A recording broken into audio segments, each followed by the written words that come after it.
Well, welcome to Talking Trail, your podcast about everything Blue Mountains trail running, brought to you by Summit Gear. Hey, Rob. Hey, Sarah. Hey. How's things been? Been good. Yeah? Tell us about your training, Rob. It's been going well. Well, it's going just well. for people that aren't up to speed. Right. So you've got a few things coming up, apparently. I do. So just quickly, what are you Trifecta. doing? What we'd like to call Mission Impossible. What are you doing? Show up and blow up, Yeah. as you said. So 24 hours going up and down the further stairs for the Firies Climb for motor neurone disease, that fundraiser. And then a week later is 6-foot track. And then 3 weeks after that, I'm doing the Lonely Mountain Ultra Miler. 100 miler. 100 miler. Yeah. Yes, 100 miler. Yeah, that's wow. So how's the training going? It's been going all right. Like, the weather hasn't been kind. Like, we've just had a lot of rain, which has just sort of put a bit of a damper on things. Sure. Yeah, I haven't spent a lot of time on further stairs. I've only actually done one session, 3 laps, which is not as much as I would like. And I might hit there a couple more times in the next couple of weeks. But overall, it's been pretty good. So I'd set that challenge of holding myself accountable to post what activity I did every day. And that's been almost guilting me into doing something. You know, there's been a few nights where, like, it's just been a really busy day or a recovery day, and then the night has been quite busy, and then you sort of get to late at night and it's like, I actually haven't done anything. I haven't hit the floor for a stretch or a foam roll, or haven't certainly laced up the shoes and gone for a run. And it's like, no, I've got to do something before midnight. So there have been a couple of days where it's literally that late that I've gone, all right, I'm just going to do 20 minutes of stretching or strength work or something like that. So that's actually been good to... So you'd say you're on track? I'm on track, yep. Awesome. And Sarah? Status, on track. I've got the bit, not a trail, but there's a road race I'm doing this weekend at Mudgee, half marathon. So, going to have fun out there, doing that. But mainly Hounslow is the main thing I'm training for. So I've been going. I love Blackheath. It's such beautiful trails out there. Yeah. Spending a lot of time in Blackheath. Spending more time in Blackheath, the frosted mornings. Yeah. The weather's been, as we all know, like wet, but just it's nice. And I've been I'm only doing the short course, so it's fun to do Perry's and know that I'm actually not racing the long one this year. So it's actually not in the race, but it makes the other part feel easier. I feel like I'm emotionally scarred from Hounslow from last year. I still haven't got over it. So we went out the other week and was running, and I remember thinking, there's so many stairs. Like, stairs are not my friend. Well, that Lockley's pylon climb is really technical. Like, I did the Perry's to Lockley's the other day. I was an hour and a half longer than I thought it would be, and like the Lockley's is technical. It's really slow. Like, I did it tired, and like it's such a tiring thing. It really knocked me out. So, definitely do it when you have good energy and a lot of time and enough fuel. Yeah, definitely. How about you? Well, so my race is 6 foot. So I've been doing a lot of hills. So I think that's going to put me in, well, hopefully I feel like that's the right strategy for 6 foot. And I'm feeling good. Do you have the local legend for Kadumba at the moment? I'd have to be pretty close. Yeah. I've done a lot. I've not run that. Actually, I'm starting to enjoy it in a strange sort of way. But yeah, I've done a lot. I think I've run it twice this week. So, yeah. Good hill training. Yeah. I mean, besides you and Henry, and there's a few other people, but you've certainly been hitting Kadumba. Yeah, shout out to anyone there. Kadumba Tuesdays, Kadumba Rumba. There's been more people getting out there. It's a good day to do it. And it's nice when there's lots of people there. You do little highs to everyone. Jock's always out there, Maddie O'Donnell. And I feel like we started something because I know a lot of people that sort of clued on to what I was doing, and they've all started doing such a good hill session once a week on Kadumba and trying to strengthen themselves up for that. So get it done early week. Yeah, that's right. I like Tuesday because it knocks it over. But it feels good. And I guess coming up, we just released the event. We're going to be doing a live podcast recording in support of the Firies Stair Climb for MND. And that's going to be run at Tempest, just up the street from Summit Gear. And it's on a Thursday, August the 28th at 6:30. It's a free event. We'd love you to come along, but it is ticketed. So we'll put the ticket details in the show notes. But please register and come and join us. We're going to have an awesome night. Mm-hmm. We've got some really interesting stuff. So we're going to be interviewing Professor Dominic Rowe, who heads up the MMD research at Macquarie University Hospital. We're going to be doing live crosses to UTMB because that is going to be about 24 hours before the race. And we've got some really, really good stuff to talk about. And we've got a bunch of other special guests that we're going to have at the event. So it's going to be a fun night. Tempest are going to have some drinks and some food. So come along, 6:30, and grab a drink. And then we'll start recording around 7. And should be wrapped up by 8. But it'll be a good night, and it's all in support of the Firies Stair Climb for MMD. Yeah, it's a good chance to get to know other runners, maybe meet different people. But the race itself, right? You can do 1 lap, or you can do it for 24 hours, and you have a 24-hour period to do the Firies Climb. That's right. Is that right. And it's not even a race. It started off, Gavin Clifton started off by doing, I think, 3 hours or 6 hours of repeats of further stairs, and it's just grown to become a 24-hour event. Some people will do 24 hours.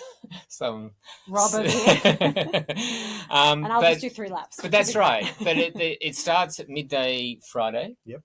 And you can turn up. So the point is, you can turn up at any time. It is $25 to register, and that money will go all to the motor neurone disease research. But you can also fundraise and raise more money. And it's just how many reps of stairs you'd like to do as part of your contribution to the event. So yeah, cool. So you can get people that don't run. Walkers can come. Oh, and do absolutely, yeah. Last year there were families, with youngsters. Well, all the Firies turn up, and not all of them are athletes. No. And actually, I went to the there's an annual event down in Sydney where Macquarie University Hospital puts on a gala dinner, and I went there, and one of the items that got auctioned off was Professor Dominic Rowe, how many laps he was going to do. Oh, really? And I think he got sucked into something like 20 laps. Oh. So yeah. So anyway, there you go. Hopefully Dom's been training. Yeah, more than last year.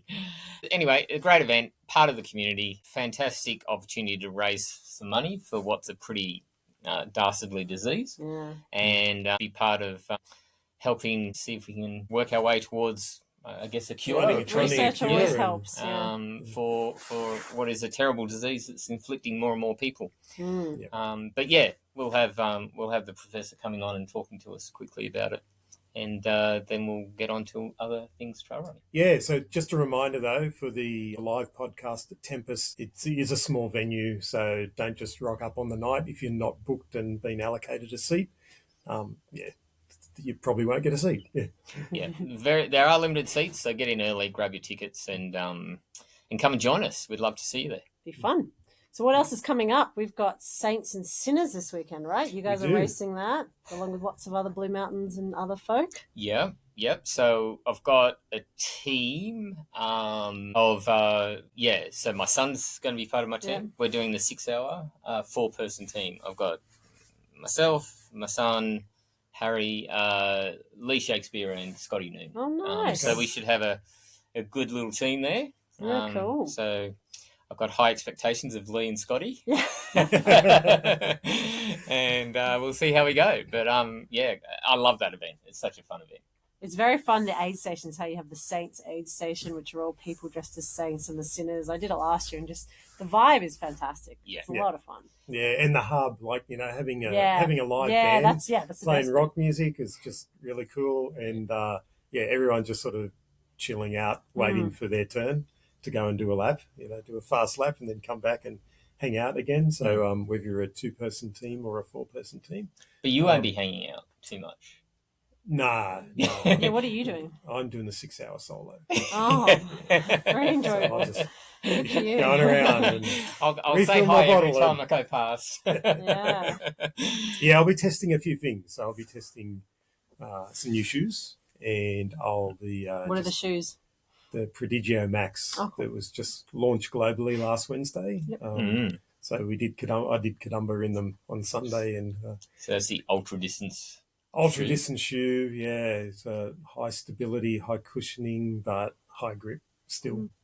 Yeah, it's a great shoe. I was really impressed with my first sort of 2 to 3 hour run in them, and so I'm going to give them a whirl on the more technical single track around St. Columbus. So that should be a bit of fun. That and the pros, I'll be wearing those. And just trying out different nutrition stuff as well. Different gels. Yep. Yeah, great. So who are we interviewing this week, Rob?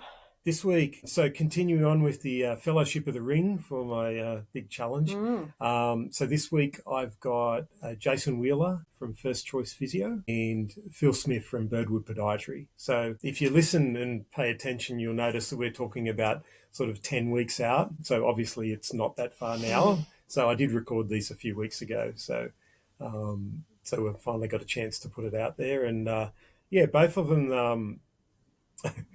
The session I did with Jason was more about finding my weaknesses and flaws, and then giving me work to do, which I've been doing. So if you've been following me on socials, you'll see I'll put LMU BP Prehab or LMU with Lonely Mountain Bulletproof Prehab. So it's really about making sure that I try and build this bulletproof body to survive the rigours of this challenge. And then the consultation I did with Phil, that was really, really valuable. I listened to it again over the weekend, and there's a lot of tips in there for everyone. So, and also explaining, and I know you asked the question a couple of episodes ago, so what else can you see a podiatrist for? So he sort of went through all of the reasons why you should go and see a podiatrist. Yeah. Oh, sounds very interesting. Yeah, so it was both really good interviews, so I hope everyone enjoys them. So here I am with Jason Wheeler, physiotherapist from First Choice Physiotherapy, based in Lawson and also in Warramoo. So first I want to say thank you. I'm really grateful that you've agreed to be part of my Fellowship of the Ring for this big challenge, the Lonely Mountain Miler challenge that I've set myself. Well, it's an honour to be included. It's going to be great. Honour's all mine. So first, tell everyone a bit about yourself. And First Choice Physiotherapy. Thanks, Rob. I've worked as a physio for about around 18 years now. I did a bachelor's degree at the University of Sydney finished it in 2006, and then did a bunch of hospital and private practice work in the years following. Did a master's degree in musculoskeletal physiotherapy, which is a bit of a mouthful. Just call it MUSK physio. It's what you expect, treating conditions like arthritis, neck pain, chronic low back pain, rotator cuff tendon issues, post-op, rehab for a whole range of conditions.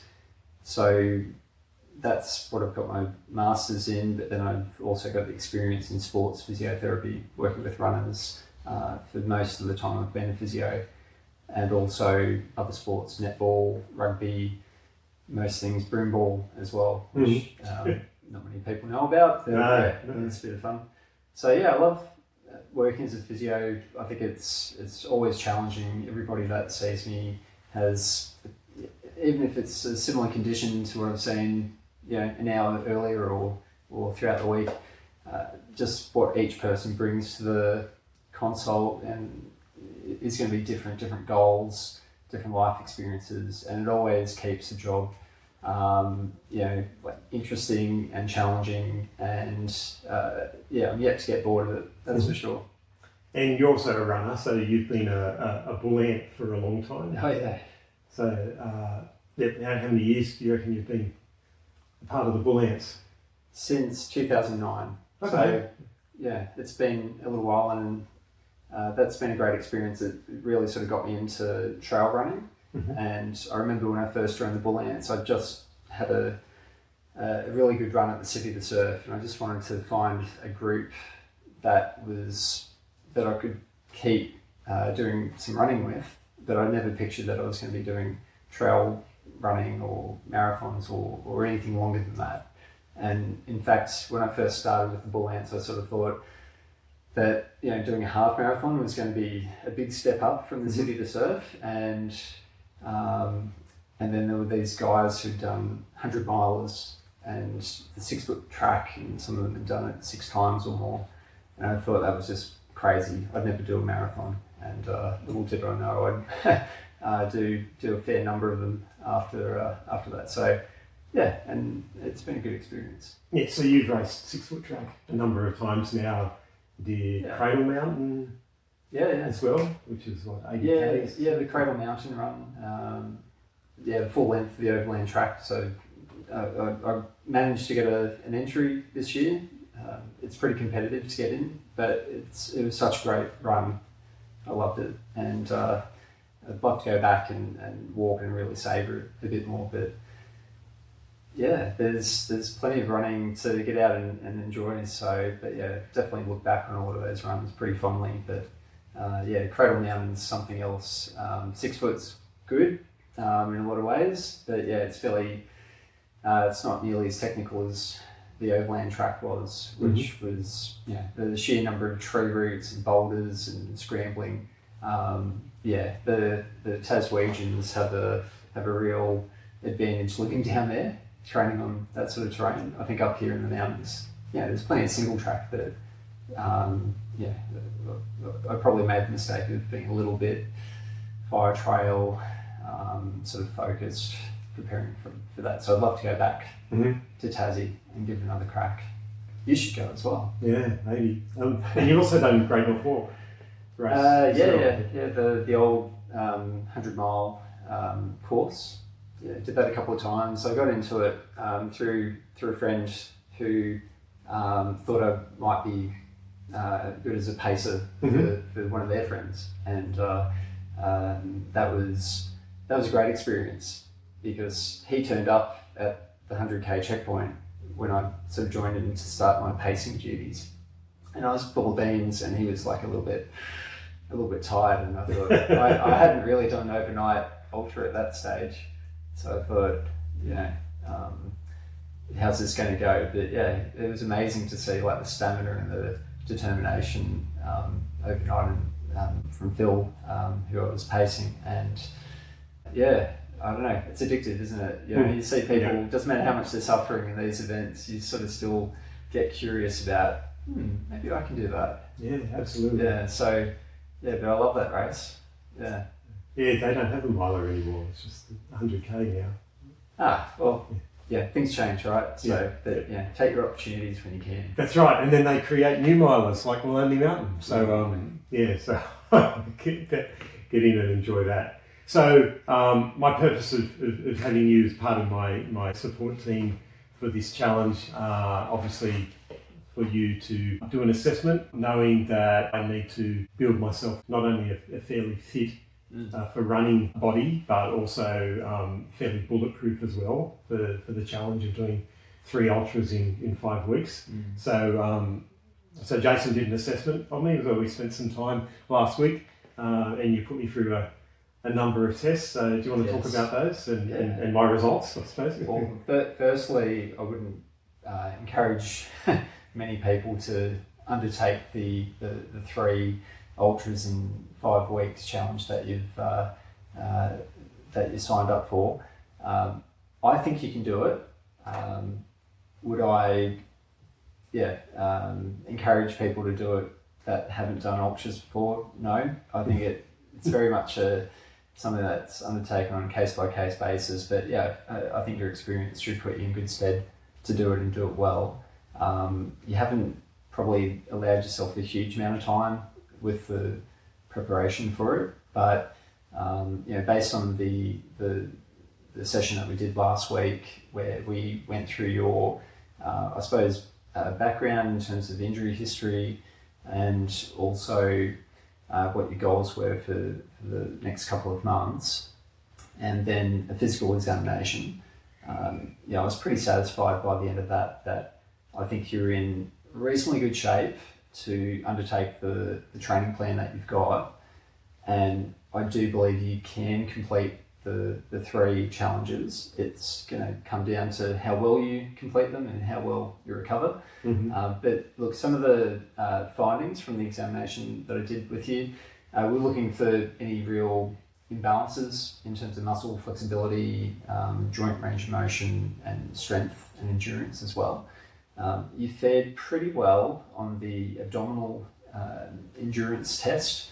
You managed to maintain the sit-up position for 60 seconds. I think you might have just had dinner before you came, so that could have been a little bit of a factor in terms of stopping the test at the 60 seconds. But to get to that point showed that you've got reasonable endurance in those muscles, reasonable strength, endurance, I should say. Then hip strength, glutes were reasonably strong on both sides. I think perhaps a little weaker on the right side. So talking about your hip extensors, we looked at that while doing the single leg bridge. Then also looking at the hip abductors, so the glute medius, minimus muscles. Again, you're a little weaker on that right side. But both sides get a pass mark, and I don't think the difference between the two sides was, you should be able to bridge that gap soon enough over the next couple of months. So by the time your ultras roll around, everything will be clicking into place. Just do your exercises. Yep. I've got you on camera saying, yep, yes, you're going to do it. Yeah, so I've got the exercises now through that, so that you've assigned me. So yeah, you can get stuck into those. Yeah, good. In terms of further strength testing, so I looked at your groin muscles or your adductors, adductors, and we did the Copenhagen style side plank, and you managed pretty well. You did 60 seconds with your left leg, and then you could have gone longer, but I was happy to just get a bit of a screen of where you're at. So I was happy with 60 seconds for starters. The right side, you only just got to the 60, and I think that sort of made a bit of sense because you have had some trouble with your right knee in the past. So when I say trouble, you've had pain and it's limited your running, but you've recovered pretty well from that. I think primarily from doing a good amount of strength work for that knee and leg in general, and the knee joint seems to be in reasonably good shape at the moment. But yeah, I think strengthening the supporting muscles around the knee and the hip on that right side is really important for you. You certainly want to get as much endurance with those muscles as possible because of the nature of the ultras that you're doing, being just so repetitive. It's not so much about your raw strength, it's about your ability to repeatedly use those muscles and maintain a good enough amount of sort of force output through quadriceps and hip extensors and your outer glutes as well, amongst others.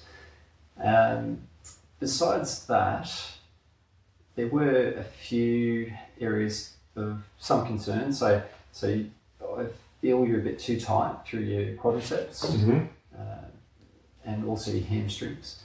I think you're naturally a bit on the tight side. Yeah, been for a long fairly time. inflexible all my life. Yeah. And you told me that you'd had a really good go at yoga for a period in the past. Maybe it was a couple of months at least, and you didn't feel as though it changed your flexibility particularly. Not really. No. So I mean, case study of one on that. Yep. I think yoga can definitely be very effective for helping with flexibility.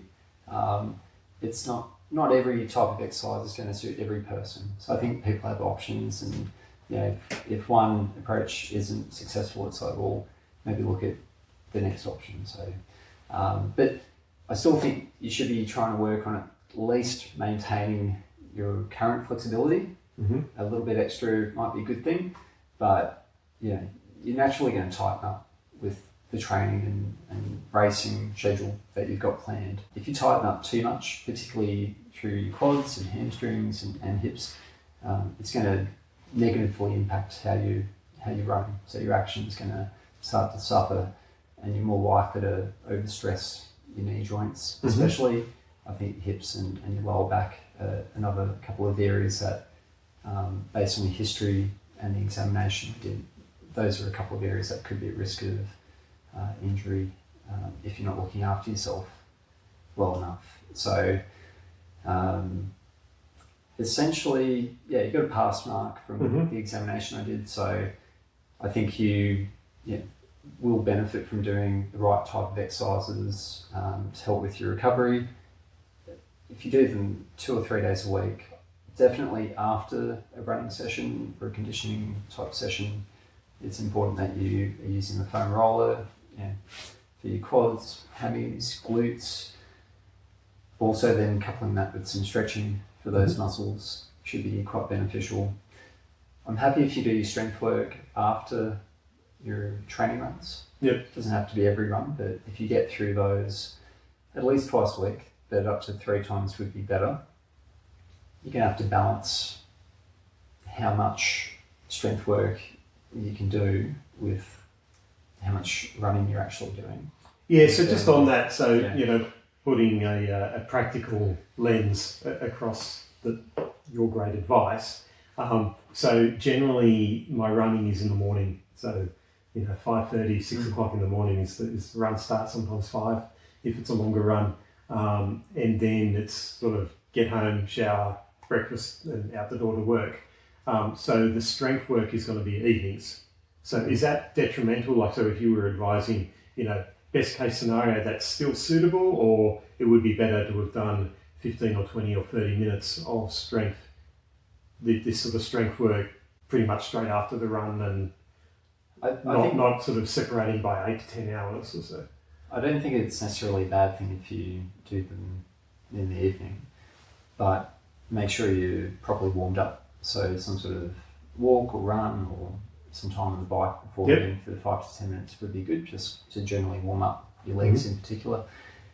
If you do them, make sure you get them done. So whether it's morning or evening, it shouldn't matter terribly, but a lot of people I see, they make the mistake of spending too much time out on the road or the trails doing their training runs, and at times it can be a couple of hours or several hours, and then that there's no time to do some stretching or some strength work.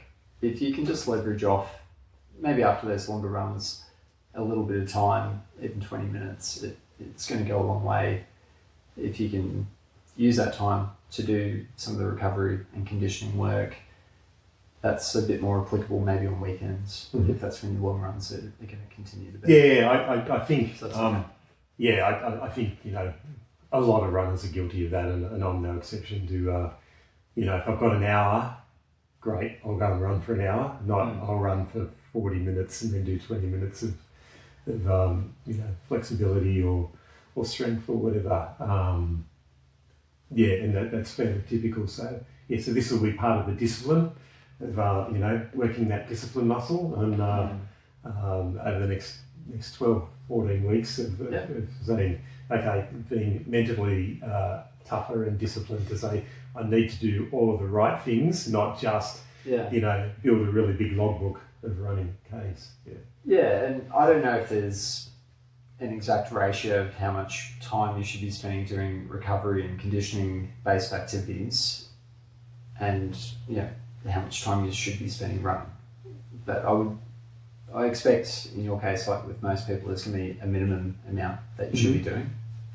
I think it should be at least 3 sessions a week of going through the massage work with the roller, or if you have a massage gun, or you see a sports masseuse or a physio, that's going to count. But you're not going to see those people 3 times a week. It's not a good use of your time 12 weeks to be that dependent on seeing other people. But I do think seeing a professional from time to time, depending on how you're coping with your training, that it could be every couple of weeks, maybe a little less often or more often, just depending on how your body's faring.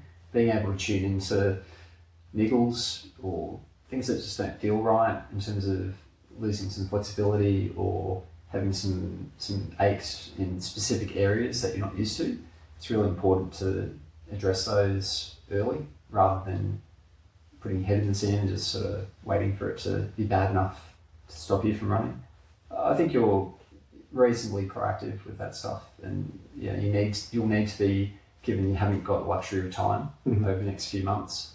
If you make a few mistakes with your training at all, or maybe you're overreaching and then you're pushing yourself into a bit too much fatigue, you're more likely to overload certain tissues. So I'd be concerned about the state of some of your joints. The right knee is an area that's just got a little bit of concern attached to it, but as I said earlier, I think it's in reasonably good shape at the moment. I think it's going to tolerate the training that you've got planned and the events reasonably well, but you have to know yourself pretty well to be able to almost anticipate what could go wrong. Even if your training plan is great and you manage to stick to it really well, it could still be overreaching a bit and leading to some sort of overuse injury. So it's about risk management to an extent. You're doing these things, a lot of people would just say, Rob, classic Rob doing lots of long runs, he can have that. And you sort of think, you can, because usually you manage it pretty well. You've got a lot of experience, and I think part of that experience is learning how your body is meant to feel when you're going through the training process and any signs of it not coping. Mm-hmm. And then don't ignore those for sure. And I think did you have any questions about that? No, I'm sure I will over the coming weeks, and I will just need to stay on top of it. Yeah, what I was going to say was a lot of people, when they go in to see a physio, it's almost a bit of a confessional at the start, because there's always the, hey, how's it going? What have you been up? Yeah, how's the training? And then there's, it's almost like the elephant in the room. It's the question about how your exercise is going. Mm-hmm. And I think so many people just dread being found out that they're actually not doing the work at home, as though they're almost letting down the physio, or they're not holding up their end of the bargain, right? Yeah. It's like, I've been really slack, I've been busy. Some people come in and they've got all the excuses written down on their hand. Going through them, the dog ate my homework, the kid's been sick, blah, blah, blah, work's been busy. Look, I'm not perfect either. I'm usually pretty good when I see a physio or another health professional of doing what I'm told. But not 100% of the time. I think if you do enough of the work, even if it's not 100% of the sessions that were planned, even if it's maybe 50%, that could be enough. Sometimes maybe it's not enough. There's studies that have been done. I think the AOS had a study coming out looking at the success of their athletes and how many sessions that they would have needed to have completed in order to achieve personal bests and to medal at big meets. They found that 80% was kind of the threshold you had to get over to just 80% of the planned training sessions. Yeah. Including the rehab physio / It incorporate that, but I think it was more to do with what was actually in the training plan. So the running sessions, the gym work, that sort of stuff. So missing 1 in 4 sessions is probably not going to cost you dearly. Okay. Mm-hmm. Yeah. Well, I think in terms of accountability, I think the Physio app that you use, that you've now set me, 8 exercises to do. Well, at this point, you did say you'd review it in 3 weeks' time, but having those exercises, it's you've got to put it into the app, whenever you do them. So if I can see if I haven't done it, and no doubt you can see if you have the time to go, how's Rob's, work going? Then you can see if I hadn't done it for a week, you'd be able to see that. For me, exactly. I think. Well, I know that you'd be able to see it if you could be bothered to look. I better make. And I can. Yeah, so I better make sure that I'm doing them, and meeting that. And I also found, and I know we've had this conversation in the past, that I know that lots of people, and it would be your experience, I'm sure, that a lot of patients come with an injury, they do the rehab, they do the exercises, and then they're better, and then they're back running to the normal, 50, 60, 80 Ks a week or whatever they used to be the norm pre-injury. And then the rehab exercises go out the window, like they just get put in the bottom drawer.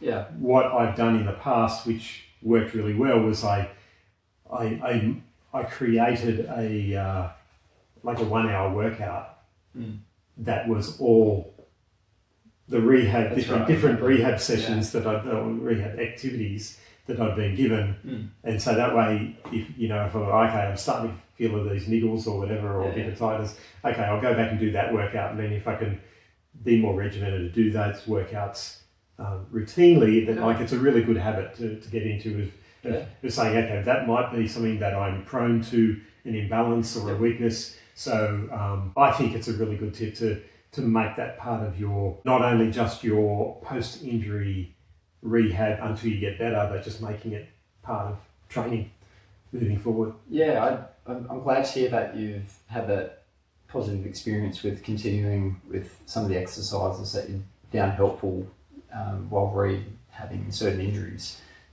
Even just the name of it, right? Rehab suggests that it's going to finish once you're better, right? As you said, once you get back to doing those 60 to 80k weeks, whatever they are, then that's mentally sort of the finish line as far as a lot of these exercises go for most people. There's usually a bit of a threshold you've got to get over in terms of strength and maybe flexibility in order to get rid of your symptoms that you would have been seeking help for in the first place. But the job's not necessarily done when you're symptom free. And in fact, you can get back to running or sport or work before you're symptom free as well, because there's always different levels that can be training or competing at that are going to be appropriate for your current level of fitness and strength, and you could still be sore, but if the risk of re-aggravating an injury is quite low and you have to accept that, then it means you can get back to sport and running for you a bit earlier than you might otherwise. So, but yeah, the name of rehab exercises, just makes it sound like you get to a certain point, you can stop. You can kind of just rephrase or change the terminology and just say that they're performance enhancing or preventative exercises.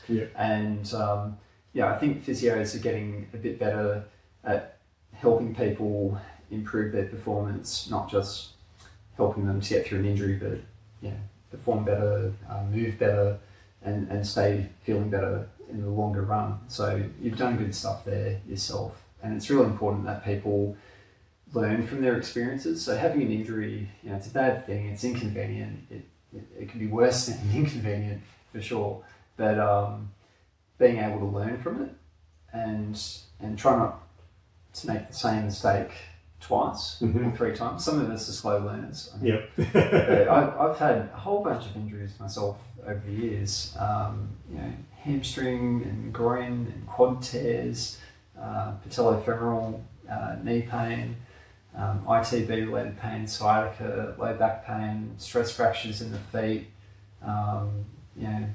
partial dislocations in the shoulders, a lot of them being acute things, getting tackled or sprinting or something like that, but touch wood, haven't got any not usually doing the same injury more than once. So eventually, I'll run out of things to injure and then I'll never get injured again. Because I've learned from every single one personally. Yeah. Oh, thank you very much. It's been a pleasure. And obviously, I've got my homework now, 3 days a week minimum. And we'll check back in maybe a month's time or so and see how I'm progressing. Sounds good, mate. Thanks for your advice. Yeah, right. See you soon. Hi, everyone. Welcome back to Talking Trail. I'm here with Philip Smith, owner and head podiatrist of Birdwood Podiatry. Birdwood Podiatry is here in the middle of Springwood CBD, but you also work out of the LabFit office space up at Lawson. No week. Thursday at the moment. So is it all Thursday afternoon? At the moment, Thursday afternoon. Possibly going to extend to full day. We've also got another podiatrist here, Edward, who is here 2 days a week and possibly extending to 3. Okay. So how long have you been a podiatrist? Long time now. 16 years, I think, last count. 15 in the mountains, and Birdwood Podiatry has been here for 3. Excellent. So I know, besides my own experiences and and use of your services. But I also constantly bumping into people that say, "Oh, I was down at Birdwood Podiatry. I saw Phil, and he really looked after me." So yeah, you certainly got a. What are all those people? So you've certainly got a loyal following, and that's why I wanted to have you as part of my fellowship of the ring for this big challenge I've got coming up in September to try and safely and successfully get me to do 3 ultras in 5 weeks, but the culmination being a goal race of successfully completing the 100-mile race out at Lonely Mountain. Yeah, exciting challenge. Credit to you. It's going to be great to be watching on. Yeah. Awesome. So what we're going to do today is a consult, of what people would expect if they came to see podiatrists. There might be a whole lot of people out there that are getting into running, or they've been running for a while. They might have been running for an awful long time, and had a lot of niggles or injury, or they've been quite luckily injury-free, but there could be some underlying things that perhaps seeing a professional podiatrist such as Phil would help them out. And so I'm certainly in the case of someone who could benefit from seeing a podiatrist. So here we are. Yeah, and it's not always about going from zero to 100. Quite often we'll guide you through the process of maybe looking at footwear, moving on to some strength and exercise, range of motion therapy. Just finding out what's attuned with your feet and how your body moves before we possibly ramp it up to anything that's inside your shoes, like a lot of places would just fire for straight away. Rob's been here before, so this is going to be a little bit of a briefer assessment to what we normally do. Quite thorough. I'd like to really just pick you apart and find out how you move. But Rob's pretty savvy. He's been running for a while, and I think he does most of the right things. Well, we'll see. So before we get started, though, so you don't just specialise in sports and running, or while a lot of runners have been successfully treated by you. What other services do you? Yeah, it's quite funny. A lot of people don't realise what scope of podiatry really covers.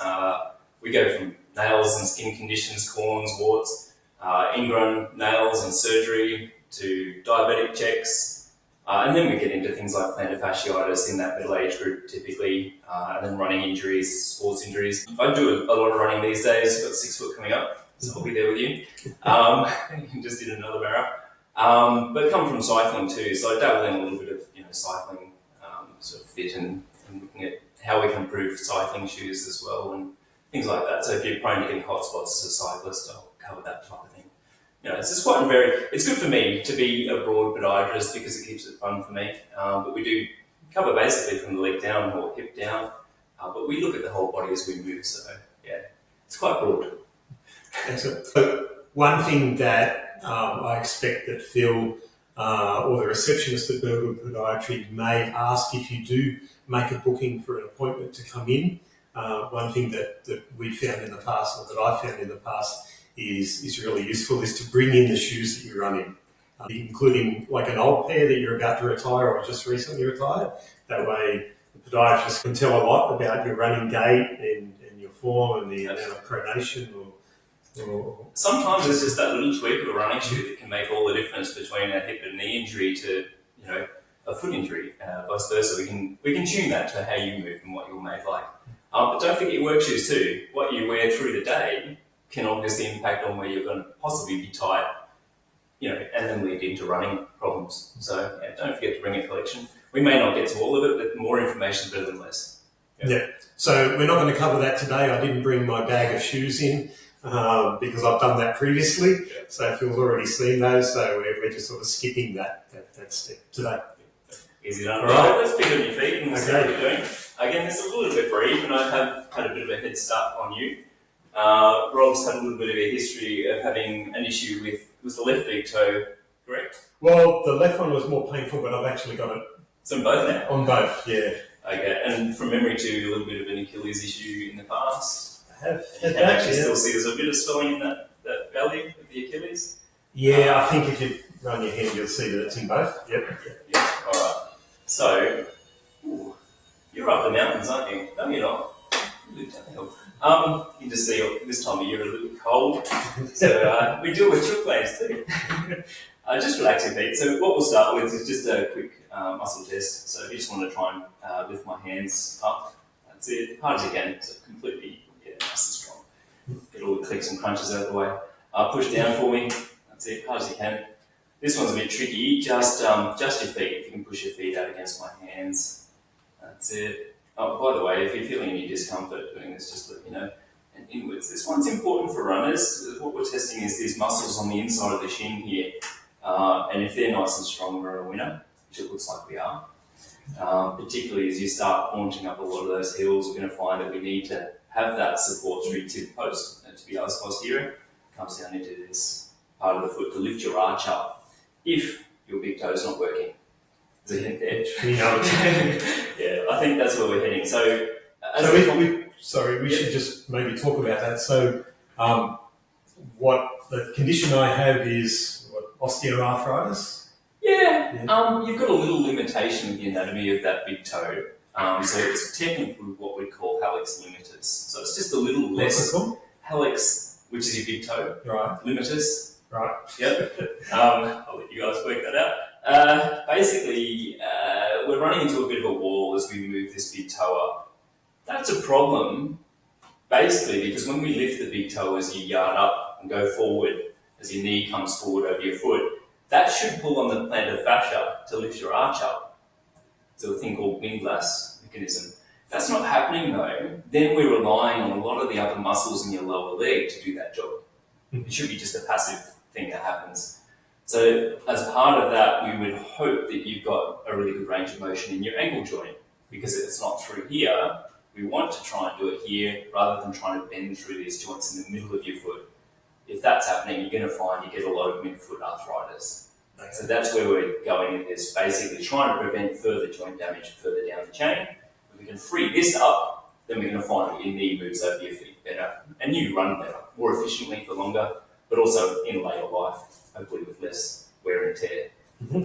Right? So, but there's usually little differences between both sides as well. So if you're prone to getting an injury on one side, that's sometimes where we can come in. We can actually pinpoint why you might be having a drama, work on that. And if we keep that going, then you're not going to be having those recurring injuries, and it's off to the physio coming here for help. Yeah, that's the idea. I always say prevention better than cure. So let's just measure you up. See if there's any difference to what we had before.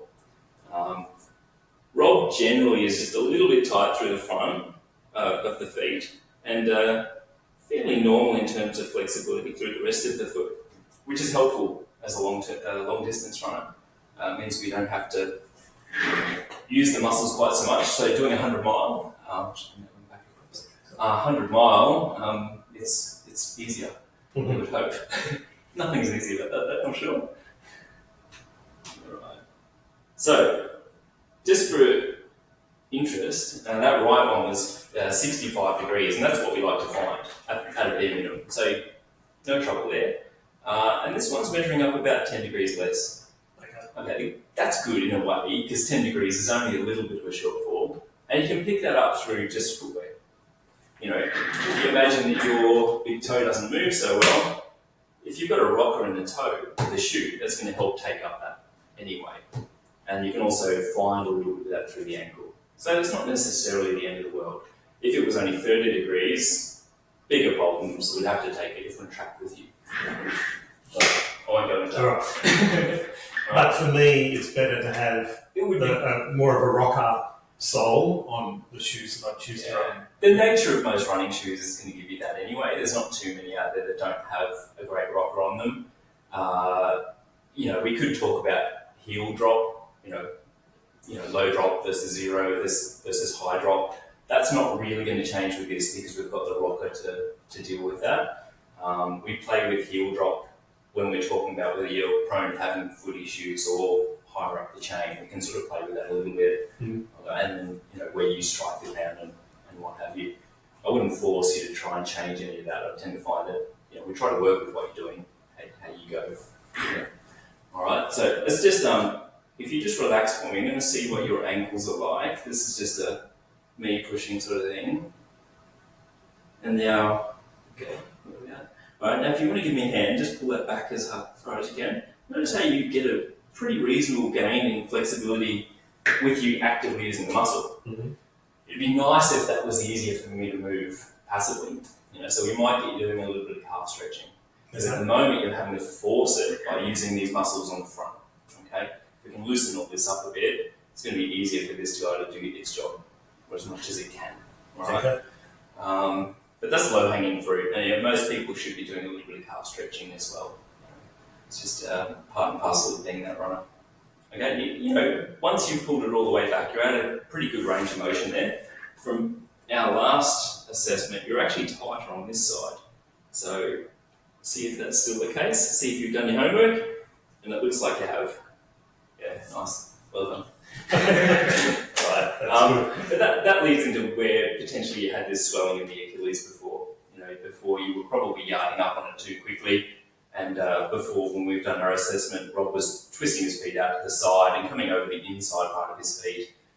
You can sort of see some of this callus here, if the camera showed it on the inside. And that, again, is just a little consequence of this twisting action you're going to have to do. All right. So another part of this is just seeing where that twisting might come from. We look at bone twist, they call it torsion, through the lower part of your leg. That's all looking pretty standard. There's nothing glaringly, out of whack here. What we might quickly do is just have a look at your hip range of motion. Okay. Do you get any hip issues? Not really. Well, I get sort of tight and cramping in the hip flexors. Okay. Like into a race. All right, have a look. Obviously, that could just be tightness through the front of your quads and so on. As you've been to physios and so on for things like that, have they made any comment that would... Oh, just that I'm generally not incredibly flexible. No, we'll just lean back, just relax. All right, just relax, don't help me at all. Just going to see how far we can take this. That's pretty reasonable. And like most guys your build, you're very tight with your internal rotation there. Okay. So, did you do any hip stretching? Yes. Oh, a bit. But yeah. Maybe not enough.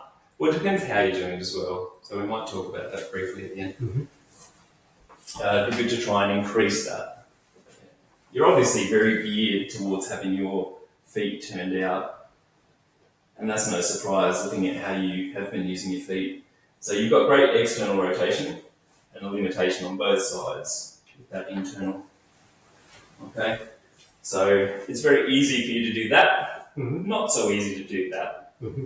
Funny thing with you is you don't really need that because your foot generally has quite a curve to it. So you probably find that through your foot, which then, in a lengthier console, we'd talk about how we could match the shoe shape with that. Defining shoes that match you generally. Golden rule, basically, if you feel like you've got to break a shoe in, don't get it. Sort of logical. Mm-hmm. That's good tip. Yeah, a lot of people don't. Yeah. All right. So now I'll look at your walk, usually. Okay. All right. So we might pause. Pause here, and we'll go out to the hallway and record my walk. Okay. Okay, Rob. So as part of that assessment and what we did off video, we found that you're quite sensitive under here. There's two little bones under your big toe joint, much like a kneecap. They're called the sesamoids. And when people twist off their foot, it's often that one, it's called the lateral sesamoid. It often flicks out of its groove and starts to become irritated on that little track that it should be running in. And you've done your long run this morning and you've stirred it up a little bit. So that brings us back to the point that we need to improve that motion. Because if we get those running in the track, it doesn't hurt. Instead of twisting what you're doing and flicking them. Okay, so cushioning in the shoes is going to help just in the short term. Mm-hmm. Okay, and we've got that dialed with these. The Sportiva, great brand. You've got this rocker that you need, plenty of cushioning there. But another couple of points that you've luckily stumbled into, I think, possibly, is you've got a curved shape of foot, and that actually matches the shape of the shoe you have there too. Perfect. The shoes themselves, just being Sportiva, are also typically quite strong through there and strong in the back of the heel. So that's going to help support to drive you off that big toe. So the shoe's complementing what we need to achieve with you going forward. And then, as we found, you do have a pretty good range of motion in that ankle now, whereas previously you were quite tight. So having the shoes can actually do a lot of the work in just improving you anyway. All right, and if we get that dialed in, we're halfway there. Okay, so we talked just in outside about a couple of drills that we can do to improve this range of motion. Depending on how this video is edited, we'll work that out. But basically, we're working on trying to improve this motion in the big toe joint, also improve the ankle range, and prevent his previous problems of the Achilles pulling and then becoming quite upset. So, working on tibialis posterior with that ball between the heels, working on some stretches to improve that range in the ankle, but also strengthen the calf muscle. With all this hill climbing that you're going to be doing, we need to focus on those calves. They're going to get a beating. And then obviously working on that transition through the forefoot too. There's a little bit to work on there. I reckon you put it back. So the heels, the angle of the heels, like the fire trail on a 6-foot track or on, heading up and down Mount Canobolas, that's going to be more of an issue than a lot of stairs where it's flat, such as, further stairs. I didn't want to touch on it before. That's potentially one of the aspects we talk about in terms of heel drop. As you fatigue and you start to go up those hills, having a little bit of a higher heel drop could be helpful because you're going to fatigue out. You have low drop, obviously your heels are going to drop, then his feet are going to abduct, and you're going to bring yourself back into that problem of the twisting that you do off the feet. So if you have a little bit of a higher heel, you've got the cushioning, but also it's almost like you're falsely taking out some of that incline on the hill. Right. So it makes it that little bit easier for you to keep basically on train tracks, keep those feet pointing where we need them to be. Yeah, so it's a good point. Okay. Awesome. Okay. And so a couple of things to talk about there. Like, first thing first, I make it a rule. A week out from a big long run, I will definitely cut my toenails as short as I can physically make them. Yeah. So we're joking, I always talk about Toenail Tuesday. So we did that in your UTA tips episode. Yeah.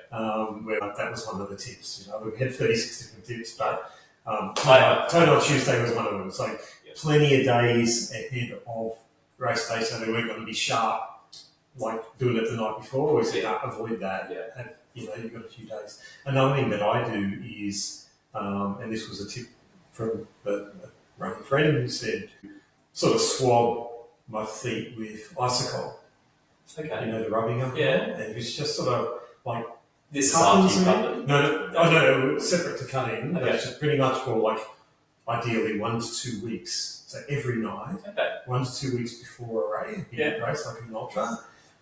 And it just sort of, I don't know, it's like it dries out some of the moisture or whatever, but it just makes them a bit tougher without, having to go to calluses. It's funny, there's a seesaw, right? You need your skin to be able to deal with the stress you put on it. But on the same, in the same breath, your calluses here on the tip of the toe are getting that little bit too big. You can think of them being like an iceberg in the ocean. And when you put friction on those, they're going to rub and you're much more likely to get that blister. So what I do now, and Jeff Jenkins actually taught me this a number of years ago, to file it. Yeah, to file it. So I will file that down, again, for the 1 to 2 weeks. Anywhere I've got calluses, so the heels, the toes, the outside of the big toes. I'll be filing it. A good tip with that, to know whether you're at the right point, is just to pinch it. And if the skin's flexible, you've done enough. Okay. Yeah, you don't need to go to pinch. If it feels a bit hard. Yeah, if it just feels like you've got that little bit of, firmness to that top of the toe, it's protective. As long as it bends. If it's firm, and it's like a button, effectively, do a little bit more with that emery board, or sandpaper, or whatever. I don't tend to recommend a pumice stone, by the way. They don't do a great job. You're better off with an emery board or some sandpaper or something like that. It's actually a metal file. Yeah, like a nail file, but it's big. It's more like a 30 centimetre rule. Get your woodworking gear out. But on this one, I'd certainly be doing that. So that brings us to the next point. That's another avenue I can help with. If you're prone to getting blisters in a particular area, there's little shoe modifications we can do to take stress off that and shift it elsewhere. So the thing with blisters is it's a friction thing. And if we can make that more slippery in that area, and take some other part of that strain on the rest of the foot, you tend to find you don't get those little hot spots. So those areas where you're constantly hitting the callus is because that's had to deal with the strain you've put on it. Okay, so that's a good clue that that part of the shoe will be rubbing, and we could then put something, say, slippery in there, which is what some people do with the Vaseline and things like that. It's effectively what you're trying to achieve. You're trying to let it slip in that area, and then something else has to take that. If you make your whole foot slippery, the whole thing is just going to end up a mess. Yeah. So there's certainly, help I can give there. Okay. Yeah. All right. What else can we talk about? In terms of running shoes for races, a lot of people, you've probably talked about this in your tips as well, particularly in the long runs, as you swell, it's nice to have that second pair of shoes that gives you a little bit more space to work with. It surprises me, even like every day I would talk to people about having to tighten their laces. That alone is just a really easy way to get rid of friction and blistering, but also give your muscles and joints more support from that shoe. You can spend quite a lot of money on a good shoe and just miss out on all the factors that are making that such a good shoe because it's loose and sloppy on your foot. Yeah. So do those. Yeah, so that's a good point. So we have talked about this before, Phil and I, and and I mentioned last time that it sort of bugged me, when my children would just like slip the shoes off with the laces fully done, and you're like, okay, you didn't really have your foot laced up properly if you can just slip them off. Absolutely. Without hands free. Yeah. If you're going down Kazumba and you've done that, you get the loose toenails. Yeah.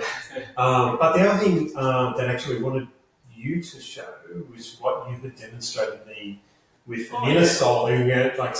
Obviously when you come to the store, the Summit gear, often I'm having that debate with customers around making sure they've got enough room in the toe box for that expansion, especially if you're doing an ultra or even you're doing a hike, like a multi-day hike, where you're going to be on your feet for 10 to 12 hours a day, day after day, then you want to have a lot of room for your feet to expand into.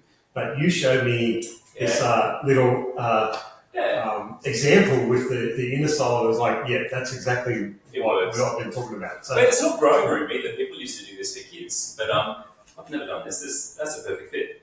So basically what we're looking at here, hopefully it shows up in the video, that white there on the background, you've got a thumb width of space in front of the big toe. Maybe just move a bit closer. So when you stand on the insole at the shoe shop, take that out. If it comes out, they'll let you take it out. You're not damaging the shoe. You stand on there and you basically want to have that thumb width of space in front of the big toe. Following on from there, I thought the tip you were going to talk about was when you go to lace them. It's been really frustrating at the start line of races. I'm quite fussy about my lace tension. A little trick to make sure you've pretty well got it dialed is to lift your big toe up as you do your laces up. Do them quite firm, and when you let that toe go down, those tendons relax and you get a little bit of wiggle room. So that gives you room to have your feet swell a tad. If you don't do that, you're going to have compression as your feet swell, you'll get nerve impingement, your feet will go numb in short. So if you can just remember that tip, lift the big toe, lace the shoes up fairly snug, and it'll just usually get you pretty well in the ballpark. Rob's just brought up another point I made when we had our last visit. When you wear a slip-on, typically people buy the shoe so that their toes are at the end, otherwise it starts to slip off. The problem with that is as you then bend your foot, your toes move forward. Your toes can't come out the front of the shoe, so you have to compensate. That's then going to load into a whole bunch of overuse problems, corns, calluses, and what have you. And if it was a running shoe that you were doing that, of course, it's going to come back and bite you. You'll have an injury for sure. So having that room means that your feet can function properly. The rear 2/3 of the shoe should be supporting, and the front third should just be free to move. Your feet don't have any pressure at all. So that will also stop the black toenails and the toenails dropping off? Absolutely. So taking that further, actually, you do have some brands out there now that are trying to do more anatomical foot shapes. Hopefully you can see that there. So it's sometimes worth hunting for as well. So just beyond looking at the shape of the shoe that matches you, also just having a look at the shape of that toe box. There's other parts that, of course, you've got to find what works for you. Some shoes that will have that don't have enough support and vice versa. There's a lot to know about shoes. Actually, just with that, a really great website I like is called Run Repeat. They know their stuff about footwear. I highly recommend it if you're thinking about buying a pair of shoes. It's a really honest review, and they cut the shoes in half and fill them with smoke and look at breathability. I really rate them. Yep. Yeah, we spend a bit of time looking at that site as well, especially when they take the saw and cut that's fantastic. the shoe in half. Yeah, it's a really good website. Yeah. So I know, obviously it's always been a badge of honour to lose toenails at the end of an ultra. It's actually not something we should be pursuing. Yeah, especially if you want to back up with 5 of them. 3 of them. Yeah, in the space of a month. No, you don't want to be losing toenails. Yeah, absolutely. All right. I think that's consultation done. Yeah. All right. Thanks a lot, Phil. Best of luck. I look forward to seeing the journey. All right. Cheers. Thanks, guys.